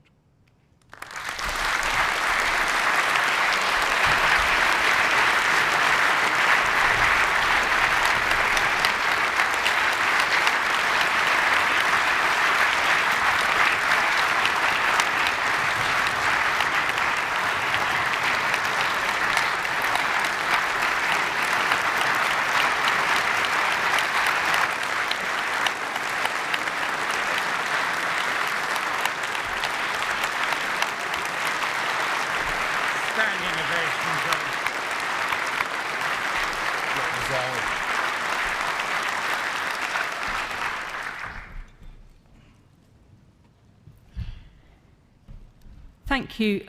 I apologise. There is a deck of slides that was meant to come up on the screen that hasn't happened, but it has been emailed round to General Synod members, so you do have it. This item is now open to debate.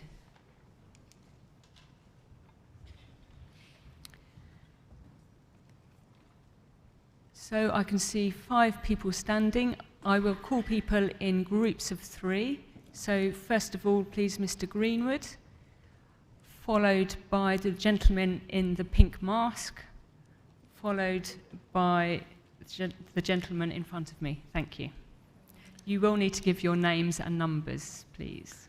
Adrian Greenwood, Southwark 415. I need to declare an interest in that one of my nephews is employed by the National Church Institutions.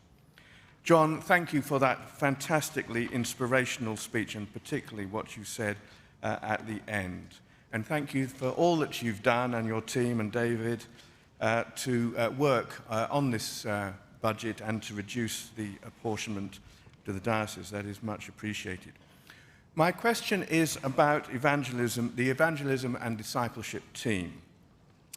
As Archbishop Stephen said yesterday so powerfully, although we are to embrace all 5 marks of mission holistically, without the first 2, telling and teaching, evangelism and discipleship, we won't have a church to continue with.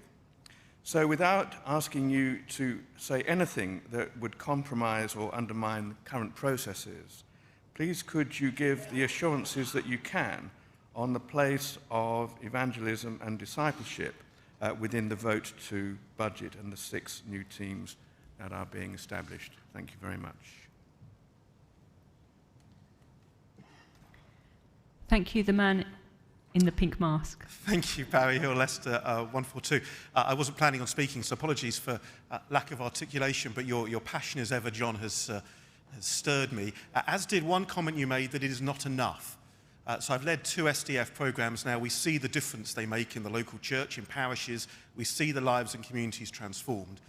And I appreciate you're not here to speak for the church commissioners, but in the various funds, the Archbishop's Council operate with money on their behalf.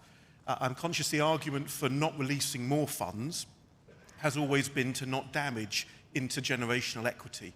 And yet, as hundreds of millions have been released, so our asset base has gone up and gone up by hundreds of millions. I wonder whether now you consider there is a greater risk to intergenerational equity by not releasing further funds directly to parishes or to parishes and chaplaincies and fresh expressions through dioceses than there is in holding on to what one might argue are now quite large barns. Thank you.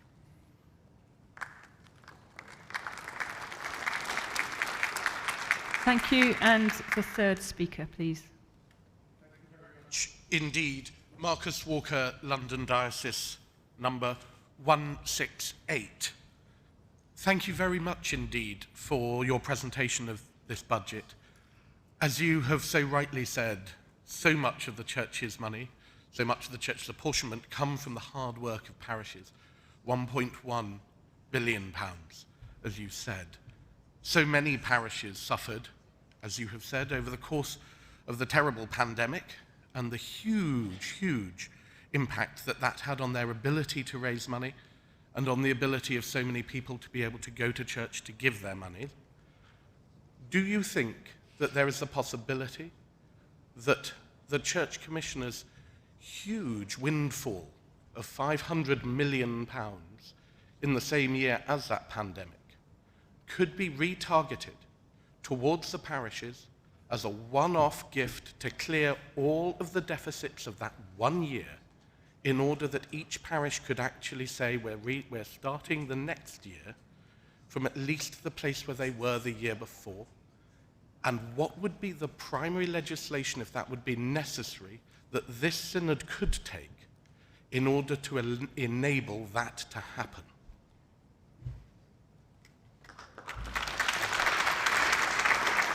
Thank you. Canon Spence to give a first response, please. Well, thank you, and 3 excellent questions. Thank you. On the first around evangelism and discipleship, the changes in Church House are not intended in any way to weaken the E&D team, far from it. It's all about moving from silo working to collaborative working and shared ventures. Bishop Martin not only head of Transforming Effectiveness, but is also chair of the Ministry Council, and he is fully engaged in ensuring that that unit is as effective as possible. I'm really grateful for the 2 questions, both of which relate to the Church Commissioners, and I'd want to put on record my great thanks to them for all the support they have given, and to Alan Smith, who has come in as First Estates Commissioner, succeeding Loretta, who did such a great job. And Alan does understand that intergenerational equity cannot just be counted as money alone. I do not want to prejudge today the work that is going on through, do you know, I've got more boards to go to these days than you have hot dinners at times. Both the Emerging Church Steering Group and the Triennium Funding Working Group. We recognise there is a need to understand how we get the balance right. I think it's recognised by all parties. We are working together. We are the whole church. And I'll say in Alan Smith as First Estates Commissioner, and I hope it's reciprocated, I have total trust in him. We will find a way to do this. Just one thing. I often hear this word about breaking intergenerational equity. It is not a black and white thing. I'm being prodded now. It is not a black and white thing. It is shades of grey. And let's understand how we get that mix right. Thank you. Is there anyone else who'd like to speak? Please stand.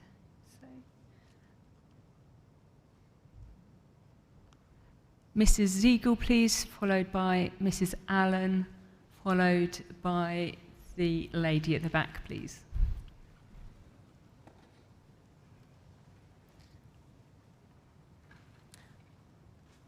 Julie Ziegel, 377 Oxford. I declare two interests, one as a member of the Archbishop's Council Finance Committee and one as a trustee of the Parish Giving Scheme. Both are relevant. I would like to say that it has been a privilege to serve on the Archbishop's Council Finance Committee with John as chair. He is inspirational and his heart is always for the kingdom. And it's extraordinary in the realm of finance.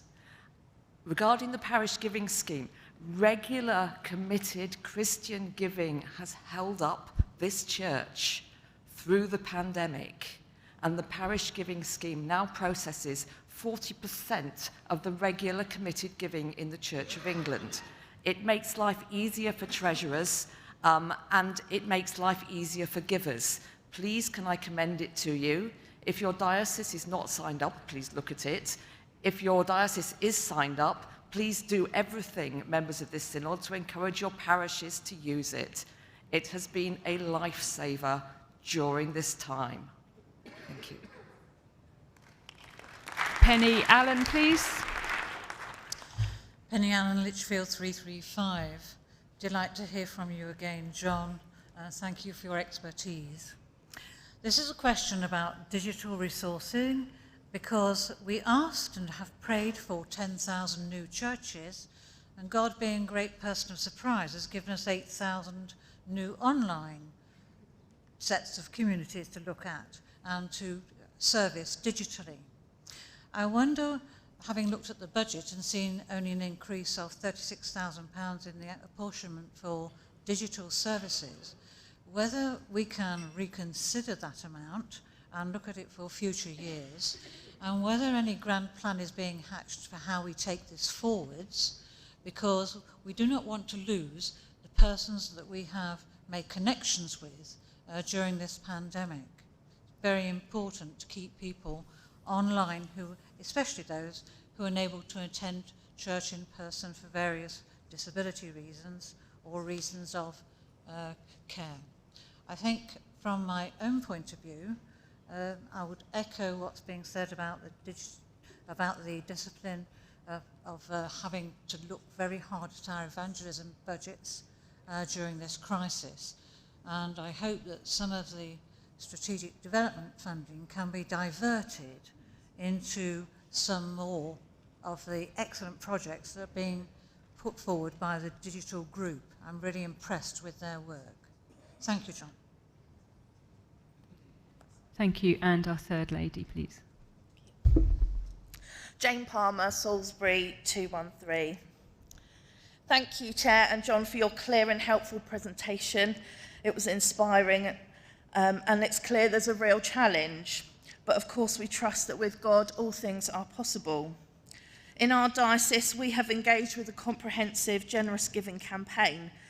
And of course, we must be bolder with our preaching and teaching on giving. However, what I haven't heard is a discussion on the reality of the changing culture around us. We clearly cannot continue to walk confidently and boldly with our current structures.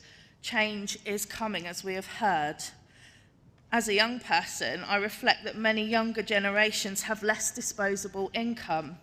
Sociological and economical studies clearly discuss this, but in the church, we continually ask for more money in the same way from the same people, without grasping the need for new, dynamic and creative ways forward, instead of repeating the same message to tired parishes. The gospel is gloriously free. Are the Archbishop's Council attempting to write this new map that we hear about? And are you engaging with this reality about the differences in generations, which includes money, but also values? Thank you. Thank you. Canon Spence. Canon Spence, please, would you respond to those three speeches? Yeah, thank you. Julie, I warmly echo your endorsement of the parish giving scheme. It's a great scheme. Julie, you're a valued member of the Finance Committee, so you don't quite need to grovel and crawl as much, you know, so it's fine. Penny, we had a 3-year commitment on digital. This is 2022 is the final year. I spoke to the digital team. They told me they had as much money as they could usefully spend, but your guidance to us is very good. And we should really be thinking hard about what more we need to do. And I think it's a great challenge to William to take back to the team. What do we need to do? And I will say I'm very keen to maintain ring-fenced funding for the digital work. If it hadn't been ring-fenced, we wouldn't have achieved what we did. And the final question, thank you, I didn't quite catch your name, I'm sorry, but listened and understood, and I'd invite all members of Archbishop's Council here today to take that on board, because we are doing stuff. We do know we need to change. I always talk to the Archbishop of Canterbury about, are we being radical enough? You will hear something today, this afternoon, about radicalism of things coming on. But your guidance to us, to think across that wider piece about all things and the changing world that we serve, is very well taken.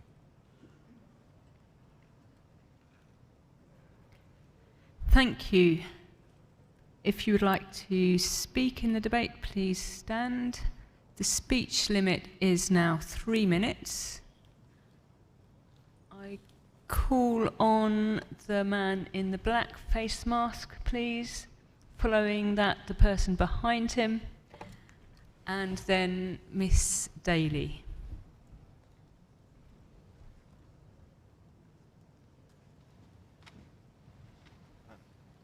Gavin Drake, Sutherland, Nottingham, 421. I have 2 declarations of interest to make. Firstly, let me take this off. I'm the remunerated Director of Communications and IT for the Anglican Communion, so a recipient of the Anglican Communion the fund grant, so thank you for that. But I'm not going to talk about that other than to say thank you for that. I want to talk about Vote 2. And my interest there is I'm the non-remunerated director of a safeguarding campaigning organisation called the Jill Sayward organisation. I want to thank you for the increase in spending in safeguarding matters. Question 8 last night showed that it increased from 1.086 million in 2016 to 2.354 million into 2020. But my concern is this money being spent effectively? What measure do we have and what safeguards do we have, if you'd excuse the pun, to ensure that safeguarding expenditure is being used wisely and effectively? The National Safeguarding Team's slogan is promoting a safe church. I think our national effort should be not promoting a safe church, but mandating a safe church. And the safeguarding issues arise in the diocese. We've seen a lot of increase in national expenditure, but what we need to see is that trickling down into mandating dioceses to act appropriately. Thank you. Thank you. Our second speaker. Clive Billerness, Diocese in Europe, number 306. As an auditor, people won't realise there are actually 3 sorts of auditor, those that can add up and those that can't. And therefore you can now work out which sort I am. Canon Spence, thank you so much for the report and your explanation this morning. As I came out of my hotel this morning, it was announced that the headline rate of inflation is now crossing the 4% barrier and will go higher. Are you satisfied you have enough contingency if this rise continues? Will it imperil our programme? Miss Daly, please. Prudence Daly, 376 Oxford. Just very briefly, the Reverend Marcus Walker asked a question which I think has slipped through the net. So I will just ask it again, if I may. And that's whether the church commissioners might consider using some of their recent large windfall to be used to clear the 2020 deficits of parishes, and what legislation would be needed to enable that to happen, please. Thank you. Canon Spence, you have 2 minutes for a reply. Thank you. Gavin, on safeguarding, I think we've been responding to events over the last 5 years, and we've increased the budget radically. There needs to come a point where we stand back and do have an independent look at its effectiveness. I would suggest that that moment may be coming as we finish creating the independent piece. I'm really sorry I've got on the second question, but on the third one, Prudence, I wasn't avoiding the question. I'm not sure that the right thing to do would be to do a one-off piece just to clear every deficit. Deficits are there for different reasons. I am trying to say that we are having very good discussions with the church commissioners about future funding. I couldn't commit to this stage at what that might end up looking like in terms of primary legislation. I'm not sure that any would be required, actually, as if the church commissioners decided to grant some sort of special dividend. That is for the trustees of that body, and I'm really sorry. The second question was... Do we have enough contingency? Do we have enough contingency? Sorry, Michael. Yes, of course. Great question. We have to work on it. Only yesterday I was hearing about very good staff here who are being tempted by higher salaries elsewhere, so my role is to keep abreast of it, but clearly inflation is a risk, not just at Archbishop's Council, but in every part of the church. So we're there, we're on it, but can I predict exactly what it will mean? We do not know how far it will go and how long it will last. Do I apologise, Michael? Thank you. I will call another 3 people. Mr. Smith, please. Followed by the lady in the pink jacket. And the person standing at the back, please. Mr. Smith. Alan Smith, I guess ex officio 457. First of all, again, thanks, John, for what you said. It's interesting. At my local parish church, about 2 or 3 Sundays ago, someone came up to me and they said, "Do you and John Spence get along?" And the answer is, we do. What was also very powerful about that was that they actually immediately reiterated John's vision about us, and it is us, funding the church with a vision of having the risen Christ in every parish. Not in the church commissioners, but in every parish. And that voice that you heard from John there is very much what we're hearing in the commissioners, but also what we're looking at in terms of our allocation processes. The whole issue of intergenerational equity, the issue of how much we bring forward today as against we leave for tomorrow. Those are complex issues, but we're looking at them. And so to just all of the people who are here, because I was telling someone earlier, each time I leave the Synod chamber, I hear another billion coming off of our money. And that literally is all of our church, but that's not how we're looking at it. We want to make sure that we are really thinking very wisely about this next 3-year period and that 10-year period. And John and I are working hand in glove on that. So I really wanted, and not I, but all of us as commissioners, in particular our actuaries, are looking at that very closely. So thanks so much for those challenges. There really are important challenges, but to let you know, we are listening and acting very purposefully on that. Thank you.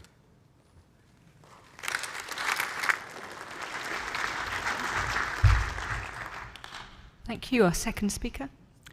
Sue Slater, Lincoln Diocese 345. We keep having vote 1 being about training for ministry, but the text always tells us that it's about ordinance. When can we hope to see within our budgeting some realistic funding for the training of lay people who all our reports tell us, keep telling us, are going to be absolutely vital for the church today, tomorrow, and forever?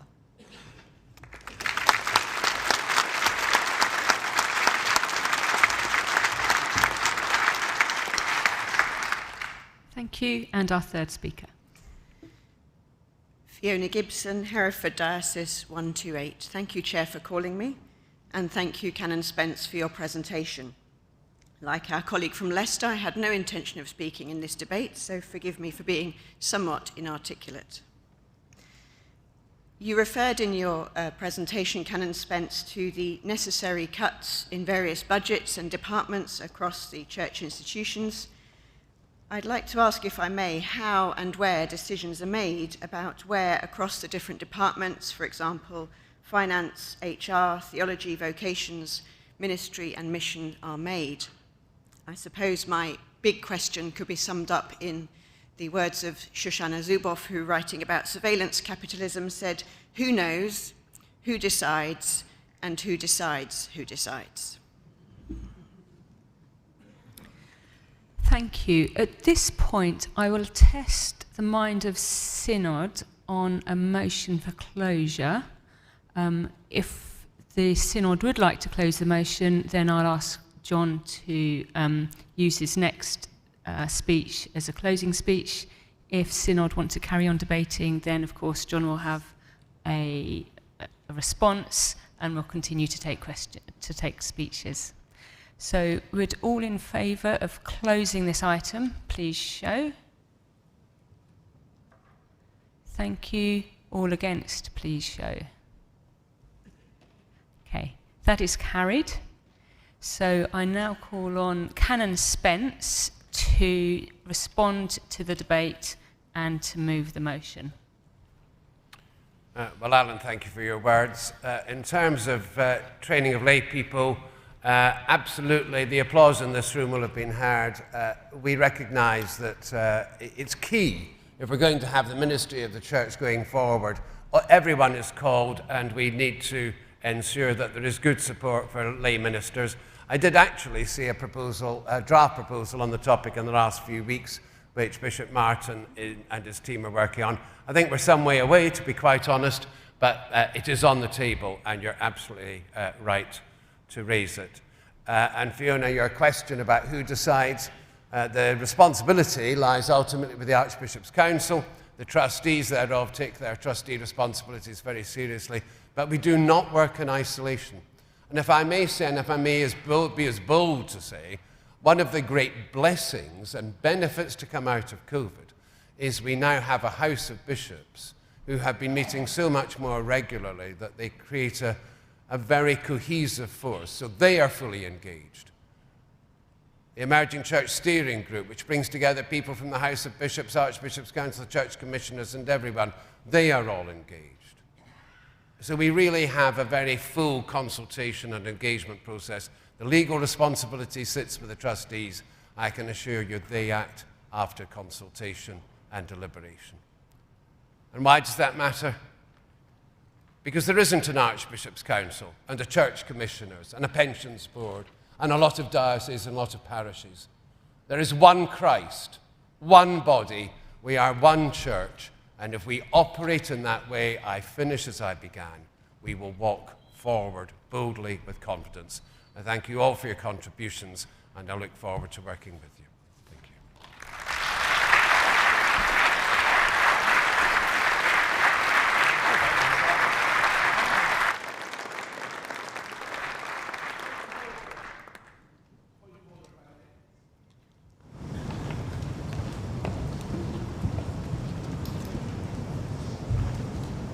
On a point of order, Madam Chair, as somebody who's very new, Marcus Walker, London 168. As somebody who's very new, you might be able to advise me on this as a point of order. How might this House, were it to wish to do so, advise or request the Church Commissioners to take the action which Mr. Spence didn't feel it was necessary to do? I'm sorry, that isn't a point of order. It's a request for information. So please, would you speak to someone at the information desk in due course? Thank you. So we now come to vote on item 9, that the Synod do take note of this report. Would all those in favour please show? Thank you. All those against please show. Thank you. That item is clearly carried. That concludes this item of business. Thank you very much.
Dear friends, Synod, we are now at item 500. Members may wish to refer to the explanatory document GS 2236X. With the concurrence of the Archbishop of Canterbury, I move item 500, the motion for proclaiming as an act of Synod the vacancy in C Committee's regulation in the form it takes following its amendment at last July's group of sessions. Synod, this item is now open for debate. Does anyone wish to speak?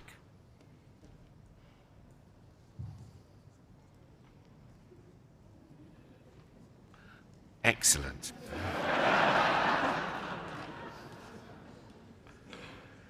I see no one indicating they wish to speak, and therefore I put item 500 to the vote.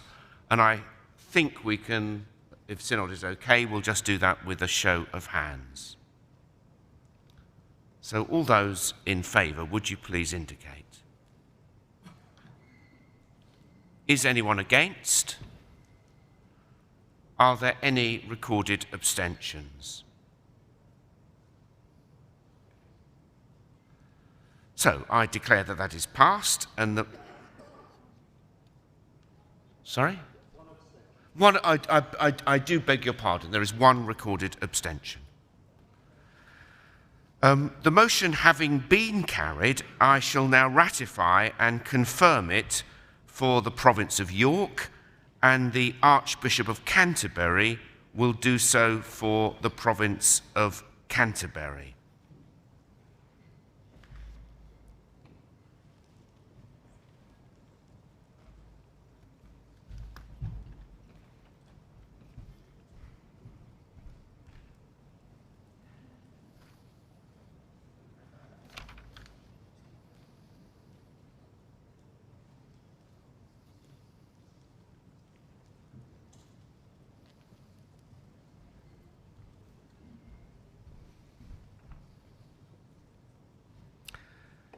The customary form of proclamation will now be read by the registrar. Whereas the archbishops, bishops, clergy and laity of the General Synod of the Church of England, assembled at their synod in Westminster, did on the 17th day of November in the year of our Lord, 2021, solemnly affirm and proclaim as an act of synod the Vacancy in See Committee's Regulation 1993, as subsequently amended, being word for word annexed hereto. Now therefore we, Justin Portal, by divine providence Archbishop of Canterbury, by divine providence Archbishop of York, do hereby ratify and confirm the said act of synod for our respective provinces, and do hereby proclaim to each and every of our dioceses the said regulation as an act of synod, and do instruct the clerk to the General Synod to transmit a copy of the said act of synod to the secretary of each diocesan synod, requiring that it be formally proclaimed in the diocesan synod at the next session, dated the 17th day of November in the year of our Lord, 2021. The act of synod will now be sent to the diocesan synod, and that completes this item of business.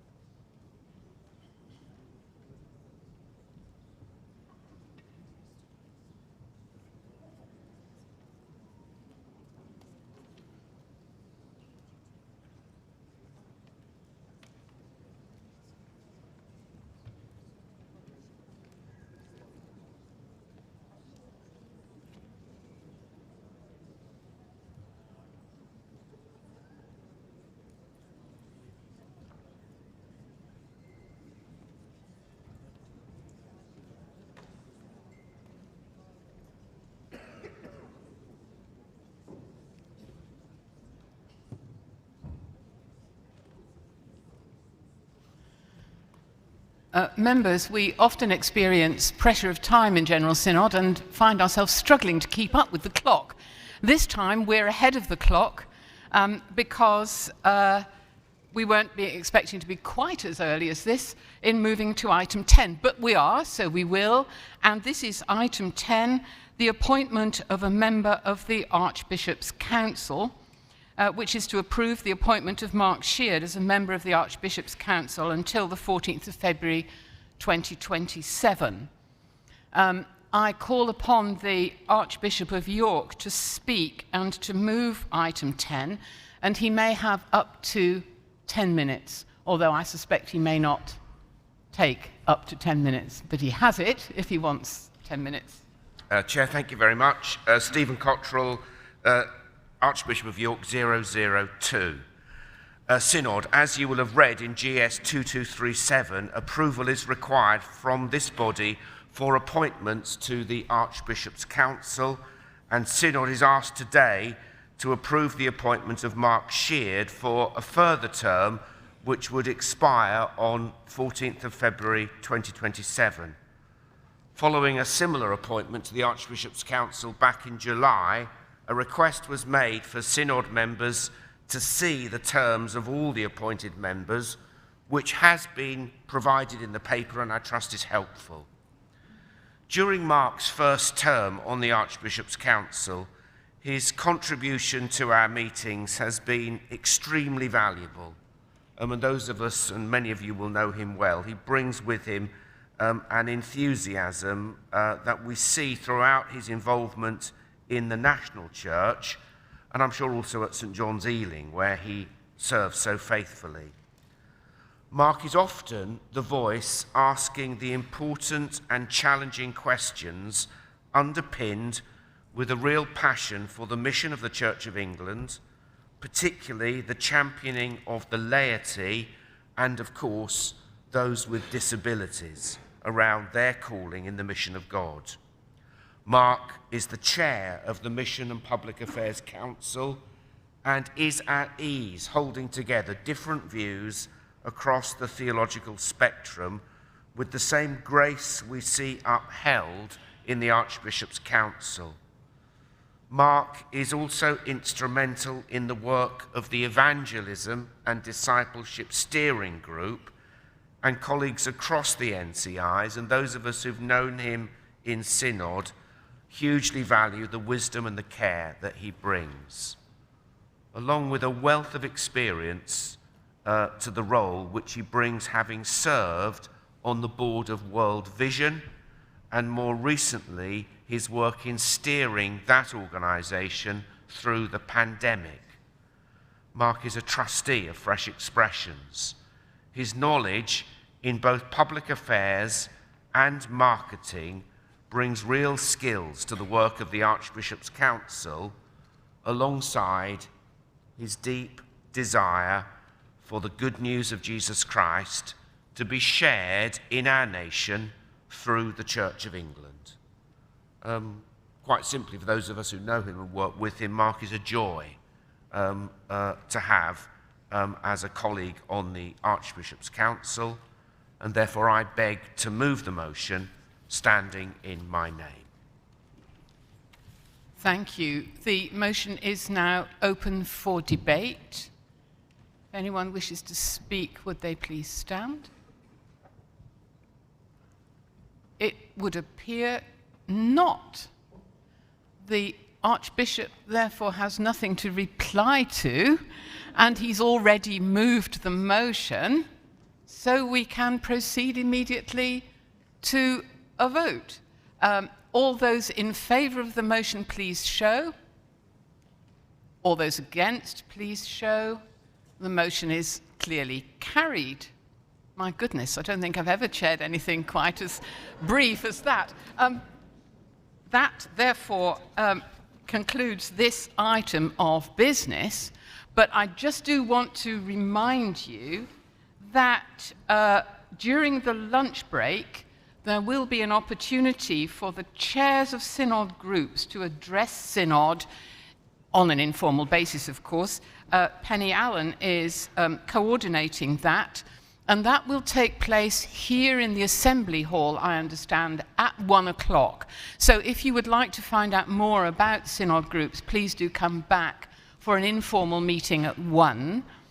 Otherwise, lunch is available, and we will resume our agenda business at 2 o'clock promptly back here in the Assembly Hall. So you have an unusually long lunch break.